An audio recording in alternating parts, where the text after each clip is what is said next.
Good morning, and thank you, Ashish, Vikram, and Anshuman for inviting us. So from the world of finance and food, let me now talk about healthcare. Once you've had too much lending or borrowing, has had too much of biryani, you'll probably need this.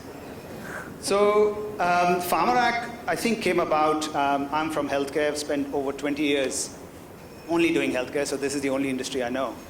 But one of the key issues in healthcare, as all of us experience, is it's very fragmented, it's not connected, data is all over the place, everywhere in the world. That's the last industry as well, which is going through disruption. So everyone understands and believes that connectivity, making sure all the systems talk to each other and be able to, as a patient, get the right value. We also know there are lots and lots of inherent issues and regulations, because of which healthcare is slightly slower and probably the last industry which is getting disrupted at a much faster pace.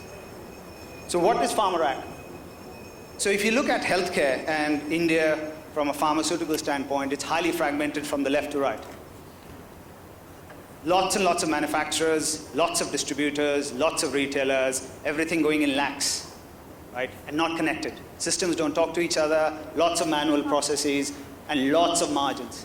Anywhere between 25 to 40% margin sits from the time a product is manufactured to the time it actually hits the pharmacy shelf when we pick it up.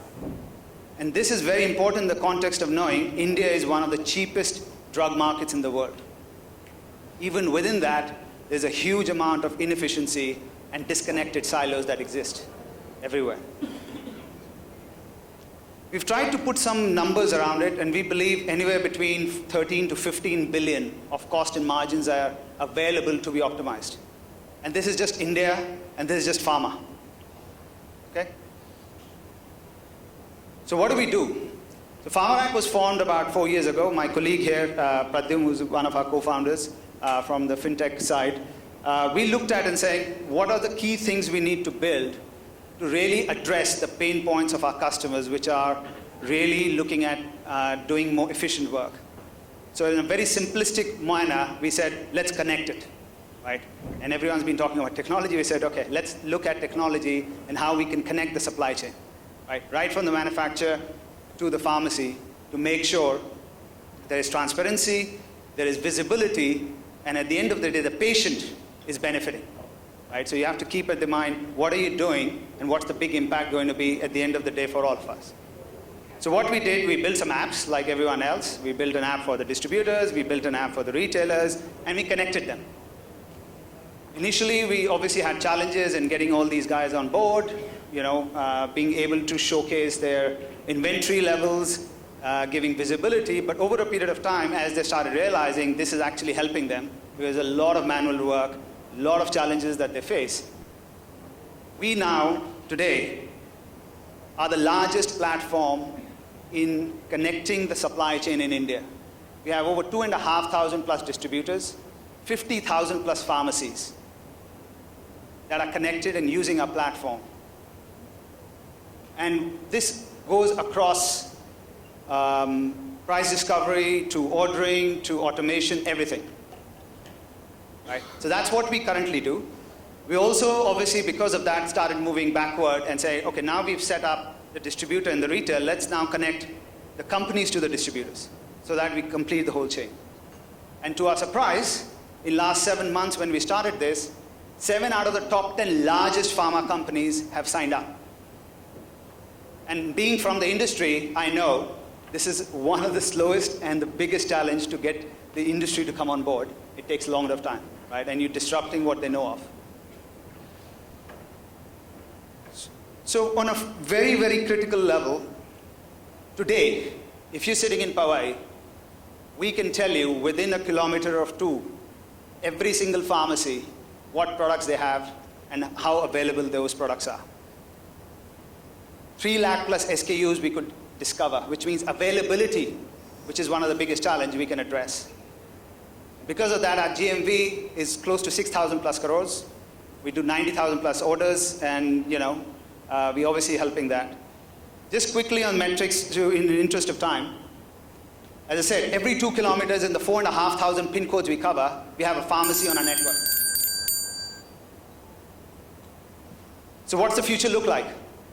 So as we build this network out, one of the key things for us is how do we wrap around things and really help the network and the ecosystem players to deliver value. So as we now doing this, we started our logistics play, we've started financing, and really helping them on value as we increase our take rate as well as the value proposition for these guys. That's it. Thank you. Great. Thanks, Amit and Pradyum, and welcome. By the way, Pharmarack is one of our newest investment, and it's probably as fresh as the biryani that BBK serves. It's as recent as that. So welcome to IvyCap, both of you. Right? Help us understand how the pharma chain is so different in India compared to the rest of the world, and what makes a platform like yours relevant in India. So if you look at pharmaceuticals globally, you can potentially break it into 2 or 3 kind of systems. One are the advanced mature markets, where the supply chain is consolidated. You've got 2, 3 large distributors, you've got a lot of chains, and predominantly a lot of that transparency and visibility happens, right? So you look at US, you look at a lot of the Australia and so on and so forth. And then on the extreme right, which is markets like India, you have highly fragmented emerging markets.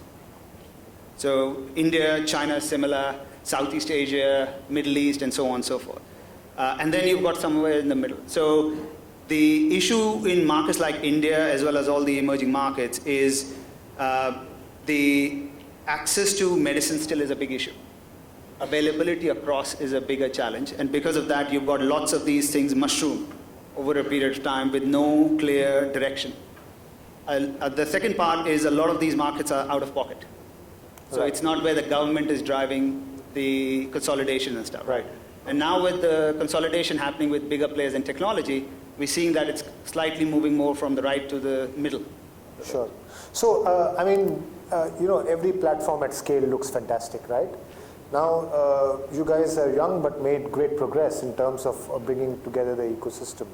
What are some of the biggest pain points that you have managed to solve? So distribution, pharma distribution in India is highly human capital intensive, okay? So to get sales for every 10 retailers, you need a guy. That's a standard thumb rule. Right. That's what we have replaced. So we have made any distributor scalable across India, because it's not digitized at all, right? Every time you need to send a salesman to collect orders. That's one very critical pain point of a distributor. When you look at retailer has access to distributors to order medicine, but he really doesn't know where it is available. He has, many times you would have experienced, each one of us, that when you go to a retail shop, there's always a prescription bounce happens. The retailer would always say that, okay, can you ask the doctor if there is any other medicine that he can recommend? So these all things happens is because the SKUs in India are like around 3 lakh SKUs, right? It's all dependent on the doctor's recommendation, what that prescription would come. Right. So the availability is a big issue and sourcing is another big issue for a retailer. When you go to a company, perspective, the secondary and tertiary sales, they have absolutely no clue what's happening, because it's an information asymmetry. So what we are trying to build in here is, when we link it to the entire Pharmarack platform, you get to have all these information accessible. Great. So one last question for you. There's a lot of data play here, right?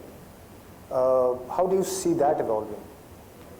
So for us, and I come from a data background in my previous roles as well. If I look at the amount of data we actually generate on a daily level, it's not even funny, right? We spoke about 90,000 orders, which are multiple lines on a daily level. And this is transaction data, which is right at the bottom. So I think if I look at the global companies, and I've got 40 seconds here, there are 2 models. One, you monetize the data to sell it. And the second is you leverage the data to provide value.